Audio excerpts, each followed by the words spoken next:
નવસારીના સુપા ગામ નજીક પૂર્ણા નદી ઉપર આવેલા પુલનું ધોવાણ મુશળધાર વરસાદને કારણે ગઈકાલે પૂર્ણા નદીમાં ઘોડાપૂર આવ્યું હતું, જેને લઈ અને નવસારી બારડોલી માર્ગ ઉપર આવેલા સુપા ગામ પાસેના પુલ ઉપર નદીના પાણી ફરી વળ્યા હતા.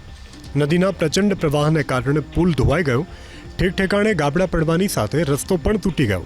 પરિણામે વાહન વ્યવહાર માટે પુલ બંધ કરવો પડ્યો. ડાંગના જંગલોમાંથી લાકડા તણાઈ આવતા બ્રિજની રેલિંગ પણ તૂટી ગઈ છે. માર્ગ અને મકાન વિભાગે દાવો કર્યો કે આવતીકાલ સુધી વાહન ચાલકો માટે પુલ શરૂ કરી દેવાશે. ઠેર ઠેર કાદવ કીચડનું સામ્રાજ્ય.